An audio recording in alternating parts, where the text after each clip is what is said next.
Ladies and gentlemen, boys and girls of the world, we are back with another video. It's your man, Spider Dunk here, your boy. And today we're going to be talking about what is the best era for Spider-Man adaptations. Now, recently, if you guys didn't see, I made a video. It's about the best era for Spider-Man comics. And in this video, I go over each decade and talk about which decade possibly had the greatest Spider-Man comics ever. Well, I was getting a lot of comments to do the exact same thing for adaptations, and I figured, why the heck not? I mean, I make a lot of these videos with you guys in mind. If you guys want to see something like this, I would like to do it. It's fun to break down. It's fun for me to think about for myself. So here we are today, ladies and gentlemen. We're going to be talking about which decade had the best adaptation of Spider-Man adaptations. Without further ado, we'll just jump into it. I'll break down each decade like I did the last one with the comics, and then we'll rank them all. But before I start this video, I need all of you guys watching the video, each and every single one of you guys, to comment down below what you think is the best decade for Spider-Man adaptations. Did you think the 60s Spider-Man show put it at number 1? Probably not. But did you think that Marvel's Spider-Man 2 made by Insomniac as well as Across the Spider-Verse puts the 2020s in number 1? A little more likely. But everybody, I really want to know. Please, comment down below, what is the best decade in your opinion for Spider-Man adaptations? Without further ado, I'm going to start the video though. So in the 1960s, everybody, there's actually only one Spider-Man adaptation to my knowledge. It's actually Spider-Man, the 60s cartoon. And I love it. I'm a big fan of it. It does a lot of stuff accurately, some stuff inaccurately. It does the origin story super accurately. It's a good, even great show. I actually have it in my top 3 Spider-Man shows ever made. I have it in 3rd behind Spectacular and 90s. Maybe that's just me. I know a lot of people like TASM. Other people like Ultimate Spider-Man. Me, I have the 60s show rated that highly. Continuing the overview of each decade, though, you move to the 70s, and you're actually getting a lot of live-action stuff, and next to nothing else. It's pretty weird. In the 70s, you would have the live-action show by Nicholas Hammond, and you would also have Toei Spider-Man from Japan, both of these being godlike. But on top of that, you would also get the Electric Company's Spider-Man as well, which is another live-action retelling. And you get to see even really fun characters like The Wall in that show, or in those little short episodes. So the 70s is really a time for live-action Spider-Man. Very strange. Then you move to the 80s. In the 80s, you have the Spider-Man cartoon, as well as another Spider-Man cartoon, Spider-Man and His Amazing Friends, where Spider-Man's off with Firestar and Iceman. At the time, you'd also be getting some of the first Spider-Man games ever created, like Atari's Spider-Man, Spider-Man for the Quest, The Amazing Spider-Man and Captain America and Doctor Doom's Revenge. These games aren't like super-duper fleshed-out games. They're not like Insomniac Spider-Man. They're not even like some of the Game Boy Advance Spider-Man games that would come out later. But they are some of the first games, so I thought it was important to talk about. When you move to the 90s, you notice that 90s has the animated series, which is one of my all-time favorite adaptations. Spider-Man Unlimited, the other cartoon of the 90s, that also came out during that time. Video game-wise, you're getting games like Spider-Man vs. Kingping for the Sega CD, which is the very first Spider-Man game to have cutscenes, to my knowledge. And you also get like an accurate retelling of the comic book in a video game format, Maximum Carnage, the video game. The 90s is fire, but we got to move on. We're going to move on to the 2000s. The 2000s is just crazy. In the 2000s, you have Spectacular Spider-Man. You have 2000 Spider-Man, the video game. You have TNAS. You have the Ultimate Spider-Man video game. And you also have the entire of Raimi's trilogy for Spider-Man. Like, quite possibly the greatest superhero movies ever made all came out within the 2000s. And then in terms of video games, I know I brought up a few of them already, but I do also want to touch on Spider-Man 2, the movie game. This is like the first full-fledged Spider-Man video game that let you swing around anywhere you wanted to. It had a full-fledged New York City, go where the fuck you want kind of vibe. That came out in the 2000s. And I know it's a movie game, so a lot of people aren't supposed to be like talking about it, but it's literally the best movie game ever made, right up there with Wolverine Origins. These two are literally 10 out of 10 games. You should totally play them if you haven't. But we keep moving on. The keeping on keeps on. And you go to the 2010s. And in the 2010s, you do still find a lot of great adaptations. Like Insomniac's Spider-Man, Shattered Dimensions, Edge of Time, Spider-Man Unlimited, the mobile game. Are we serious? This game is fucking unreal and I wish it would come back like now. You also have the Amazing Spider-Man movies, Spider-Man Homecoming, Far From Home also came out in the 2010s. And then lastly, Spider-Man Turn Off the Dark, a Spider-Man live-action Broadway performance, which I got to see actually in previews before it even came out in like 2010 November-ish timeframe, if I'm not mistaken. And then the final decade is the 2020s. Unlike the comic books, I am going to include this in the ranking because the 2020s is, I mean, there's been a lot of adaptations for Spider-Man already in the 2020s versus the comics. Like when I talked about it, like it still has 4 more years to come out with more. And maybe I'll even leave a caveat in like the when I'm talking about it to be like, it could go higher or lower depending upon what comes out. But in the 2020s, You have some really, really good stuff, and then you have some really, really alright stuff. Like Marvel's Spider-Man 2 came out by Insomniac. I thought that game was like super fun to play, even if the story doesn't match up to the first one, in my opinion. Across the Spider-Verse came out in the 2020s. Miles Morales' Spider-Man came out in the 2020s. Your Friendly Neighborhood Spider-Man, the cartoon, came out. No Way Home came out. That movie was super fun. But you also have a lot of the Sony adaptations came out in the 2020s, like Morbius and Madam Web, Venom 2 and 3. I probably won't really consider those too much because those are just horrific and they don't even include Spider-Man, even if it is a Spider-Man adaptation, quote unquote. We'll just not include them because they don't have anything to do with Spider-Man. But that is the overview for every single decade that we got going on. You got the 60s with just the one cartoon, the 70s with multiple live action shows and nothing else. The 80s starts with some cartoons and you get some games. The 90s has great games and it has great shows. The 2000s is where you start to get the live action full-fledged Hollywood blockbuster movies. The 2010s, you get a Broadway freaking show. And the 2020s, I would say, is where you probably have the best looking Spider-Man games ever made, on top of a lot of fun Spider-Man stories like Across the Spider-Verse and No Way Home. But this video wasn't made just so we could talk about every adaptation from all the decades. And we're not going to talk about all of them. We're going to talk about the highlights of each. But this video was made to rank them all, people. So we're going to start with a ranking. And I'm not actually going to do this super tier listy style. I'll probably just rank them 7th to 1st, in order. But in last place, the worst decade for adaptations, in my opinion, starts with the 70s.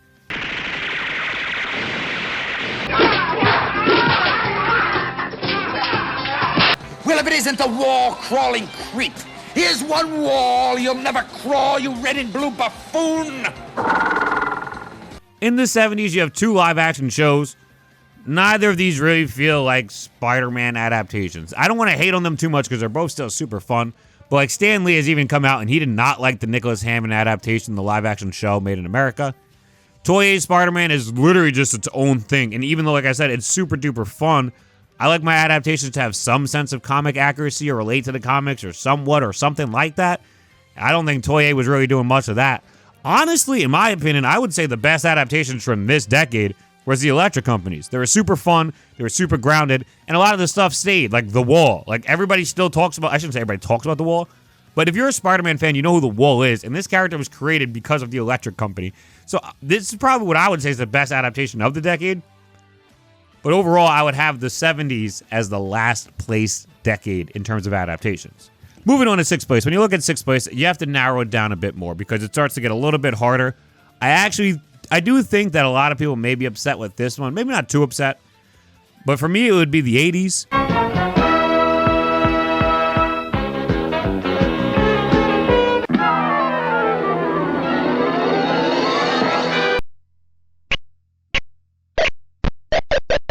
I think the 80s, with just the 2 cartoons that it had and then the video games that it started coming out with, none of them were really that good. I'm not trying to hate. I'm not trying to really roast, but I didn't like any of the cartoons of the 80s. I'm not sure if anyone here has tried to rewatch these shows since they've been 45 years old now.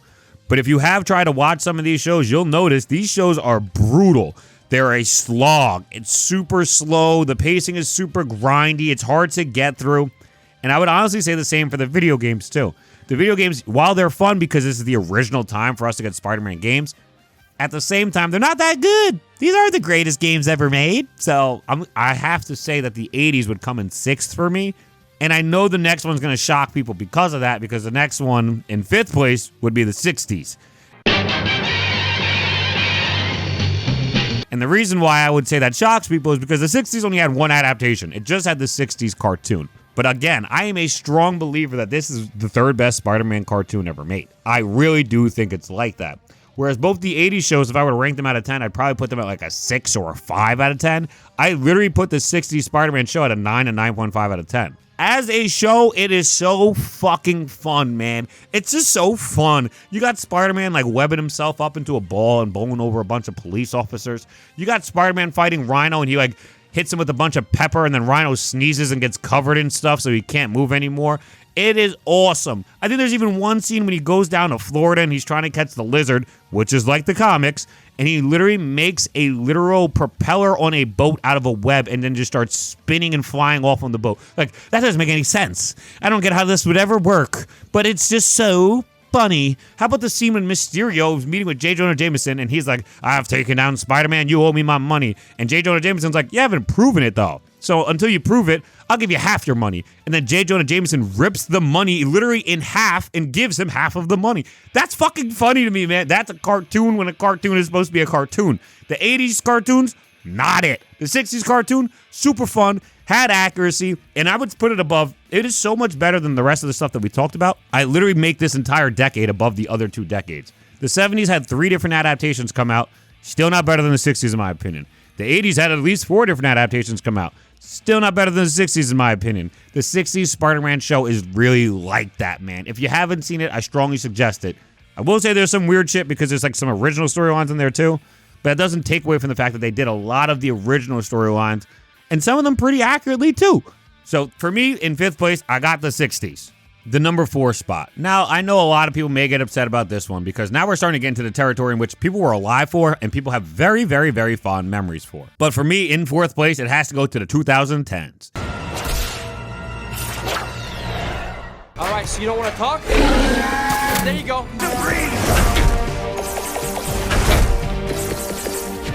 I love the 2010s. I'm not trying to really like.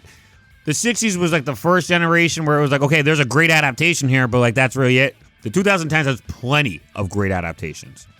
Insomniac Spider-Man, the first game was godlike. I personally love Shattered Dimensions and Edge of Time. Spider-Man Unlimited, godlike game. Like simply godlike. But when you look at the live action stuff of this generation, of this decade, it's hard for me to put it up any higher. The Amazing Spider-Man movies, whereas I do love them, I don't think they're better than the Toei movies. And I have way more fun watching No Way Home, which managed to come out in the 2020s. Far From Home also came out in the 2010s, and I don't really like Far From Home either. I think Far From Home is pretty mid-pack. I do like Homecoming. I actually really do. Like, I'm a big fan of Spider-Man Homecoming. So don't let me sound like I'm hating on Homecoming, because I do think Homecoming is one of the better Spider-Man movies. One of my all-time favorites. And you also have Into the Spider-Verse that came out in the 2010s. So this generation, this decade, has a lot of good to go with it. Like I said, you have the games, you have Homecoming, you even have Spider-Verse. But the stuff weighing it down, the stuff that weighs it down, the Amazing Spider-Man movies, come on, man. Far From Home, come on, man. And we didn't even talk about Spider-Man Turn Off the Dog. This is one of the all-time worst Spider-Man adaptations ever made. It could possibly be the worst Spider-Man adaptation of all time. The worst. Not even joking. It's so buns. I got to see it myself with my own 2 eyes when I was a young 13 to 14-year-old, a young whippersnapper. So don't let these people lie to you and tell you that like it was pretty good. No, it was horrible. It was so bad. I loved it because I'm a Spider-Man fan and I love anything Spider-Man, but it was so bad.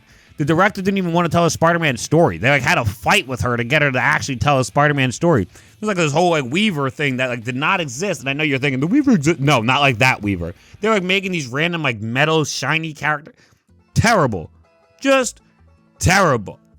As an adaptation especially. So for me, I have to put the 2010s in 4th place. As we move along though, we find ourselves in 3rd. And in 3rd place, personally, I would have the 2020s as of now. Now, I could see this going up. It could move to 2nd and possibly even 1st. I don't know. We'll see. They got Spider-Man Brand New Day coming out next year. It could be gad. Like, they got a new Insomniac Spider-Man game coming out. I hope it comes out before 2030. And if it does, it could be gad. Like, but as of right now, it's going to stay firmly in my 3rd place spot.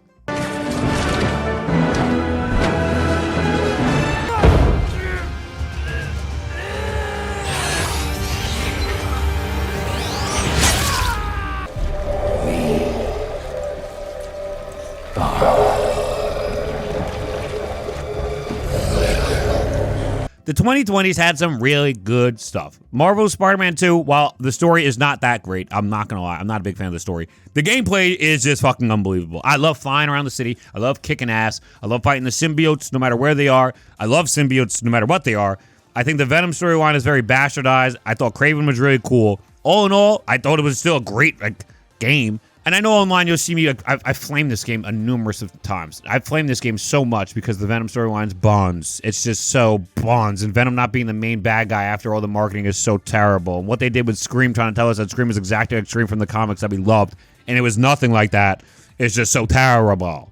But there's something to be said about this as a game, though. Like, Playing the game is fucking amazing. When you're fighting Sandman, you're witnessing all of this stuff at the very beginning of the game, you're just in awe of how cool it all is. Fighting the lizard running through the city is still super dope. If the story's not the greatest, it's fairs. That doesn't mean the game wasn't fun. I had a fun time playing it. Would I have liked the story to be better? Yes. I wouldn't put this game over the first one because the story really mattered to me. But this game is still godlike. It still doesn't. It doesn't detract from the decade, in my opinion. And then you look at Across the Spider-Verse. In no way, shape, or form does this detract. This is a heavy additive. This is like salt on anything that needs salt. This is like butter on popcorn. You needed it. This movie is fucking 10 out of 10. Insomniac also made Miles Morales Spider-Man for this decade. I thought it was pretty fun. It's a little short, and I wish I had more of like Miles Morales Spider-Man's actual villains, like Frost Pharaoh should have been in it and stuff like that. But it's cool. I'm okay with it. Your Friendly Neighborhood Spider-Man is pretty buns. I'm not gonna lie. It's fine. It's fun. But I know Ghost Spider's going to be in it, so I'm going to give it a 2 thumbs down before I'm going to get ahead of the game there. But the first season I did enjoy. I'm not going to lie. I mean, I've made videos about it talking about that I did enjoy it. And No Way Home, which I've talked about at great length. I'm a very big fan of No Way Home. I think it's a really fun movie. I know the story has some holes in it that can cause issues for a lot of people, but I can look past those things because to me it's such a fun ride. Seeing my boys all be Spider-Man together, seeing the villains all be villains together, it just felt so great. It felt like an amalgamation of my entire childhood was given to me as a gift as a young adult. Thank you for No Way Home. All in all, that's exactly why I would have the 2020s in third place. I think it's really good. It needs a little bit more stuff, and it probably will get more stuff as time goes on. Like I said, Brand New Day is going to be coming out, and we know other adaptations surely will be coming out. But for now, it's firmly in my third place spot. We have our top 2, and much like the last video where I talked about it in a comic format, once I say one, you're going to know the other. So I will just say second place. You'll know who first place is. Allow me to get to first place, though. In second place, I would put the 90s. Get back here, Shocker! Shocker!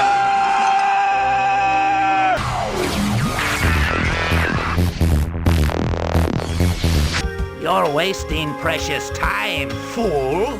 If you want the key, you can fight him for it. Now, the 90s, the animated series is the best thing ever. It's right up there with Spectacular Spider-Man. It's 10 out of 10 best Spider-Man cartoon. Spider-Man Unlimited is also really great. I love Maximum Carnage, the video game. It's one of my all-time favorite games. I still own it to this day. Spider-Man and Venom Separation Anxiety had also came out in that time frame. There's numerous Game Boy games that came out in this time frame, as well as other Sega games that had come out in this time frame. It was so freaking good, man. We had it all. We had it all. The 90s was a phenomenal time for Spider-Man adaptations. When you look at 90s TAS, because to me this is what is the big holding it up on its bridges super high up there personally. When you look at 90s TAS, I don't think there's anything in the 2020s, the 2010s, 60s, the 80s, or the 70s that even compares. And that includes Across the Spider-Verse. I love Across the Spider-Verse. As a long-form storytelling piece of media, I think 90s, the animated series, is just something else. I would put it above Spectacular Spider-Man in that sense, too, because it's even longer. It does such a great job breaking down Spider-Man's mythos, getting people into Spider-Man. So many people from my generation became Spider-Man fans because of this show. Sure, Spider-Man Unlimited is great, but this is the show.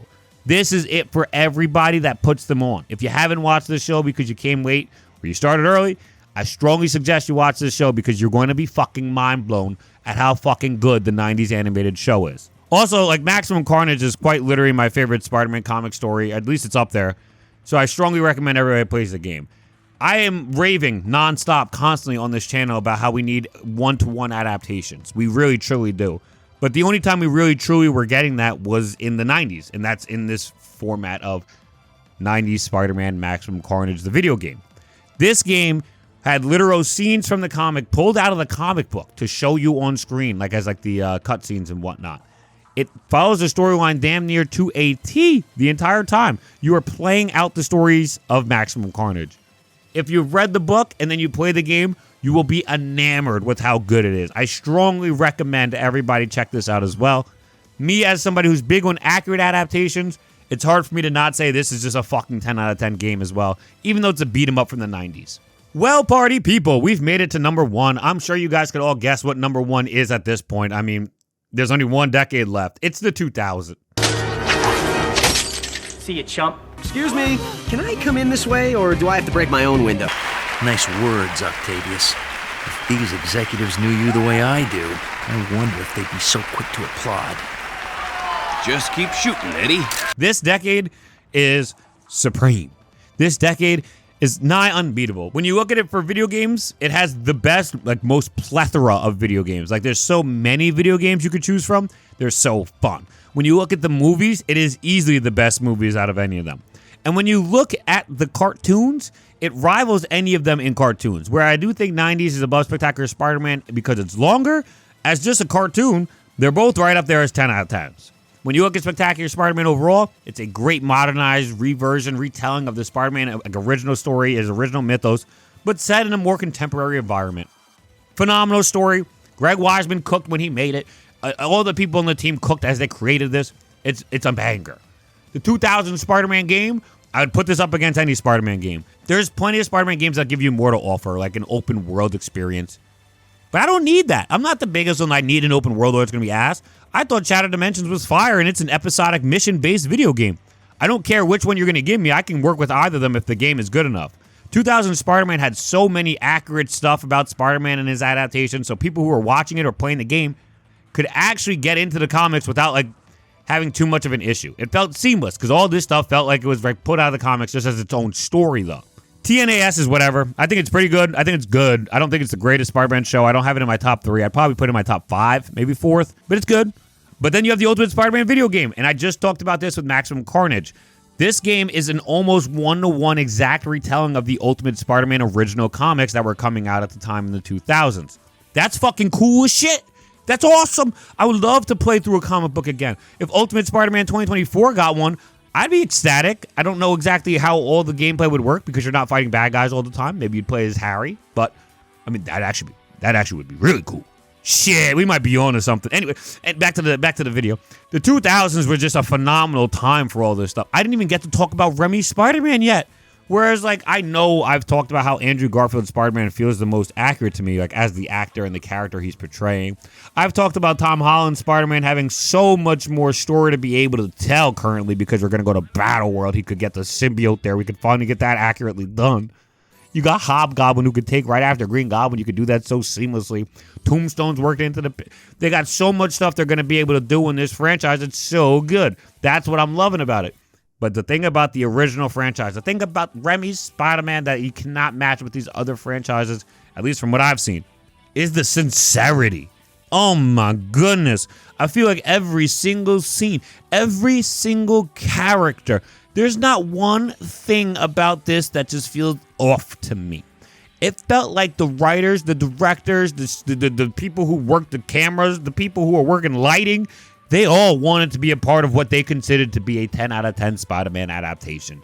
I had my reservations about Spider-Man 3, where I think Venom isn't the greatest, but I think there is something to be said that Sam Raimi clearly cares so goddamn much about these characters. I mean, just so goddamn much. When you look at all the love he put into Spider-Man as a character, Peter Parker as a character, Mary Jane as a character, Harry Osborn as a character, J. Jonah Jameson, Norman Osborn, Aunt May, Alfred Molina's Doc Ock, Sandman as a character.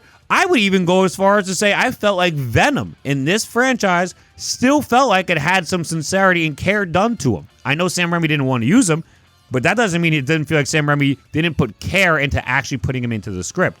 Sure, it feels rushed. Sure, Venom doesn't look how I want Venom to look. Venom is still Christian and Catholic. Venom is still a reporter working at the Daily Bugle. Granted, he's more of a photography role, but the roles do go very similarly. They're hand in hand.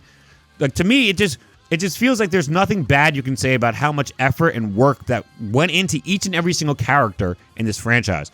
Even Betty Brant feels like a solid Betty Brant, even with the little amount of screen time she has. Compare that to, like, the Amazing Spider-Man or Tom Holland's Spider-Man films. A lot of these characters don't feel like the directors or the writers gave a shit about them, in my opinion. And that's not me hating, but, like, I truly don't know, like, who this Brad guy is or what he's doing here. Nor do I feel like they gave him a story at all, other than just be a nuisance to Tom Holland's Peter Parker.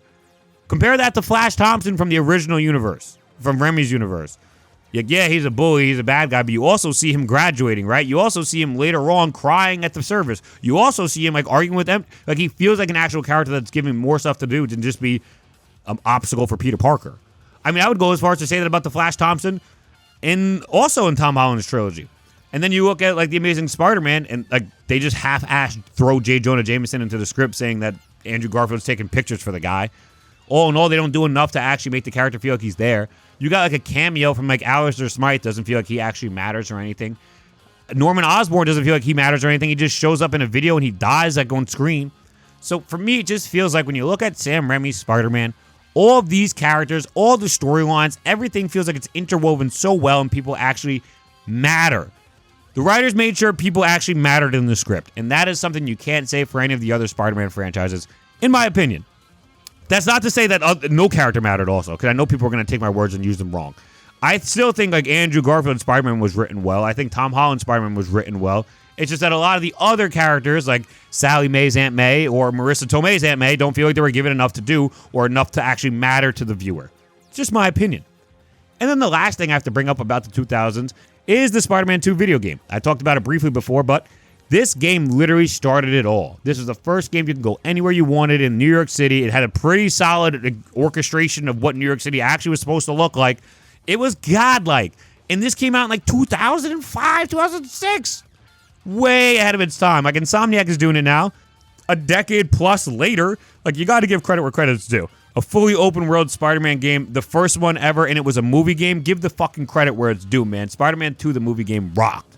But that is my list, everybody. Ranking the adaptations by decade. Which decade had the best adaptations? In my opinion, the 7th is the 70s. In the 6th, the 80s. In the 5th, you got the 60s. The 4th, the 2010s. 3rd, Bronze, please. 2020s. 2nd, the silver medal. 90s. And then in first, give him the gold, people. Give him platinum for a lot, kid. That's how goddamn amazing the 2000s were. First place goes to the 2000s for me. For your boy, Spider Dunk. What do you guys think? I want to know what you guys think. So please take a second to comment down below what you think is the best, and I mean the absolute best decade for Spider-Man adaptations. Do you agree that Sam Raimi's Spider-Man films and Spectacular Spider-Man put 2000 over the top? Are you a big 90s believer? The 2010s had hella games. So what is your guys' opinions, people? I'm trying to figure it out, so please let me know down below. That's pretty much it for me, so I think I'm going to just call it here. Yeah, that's it. Dunk out. Peace.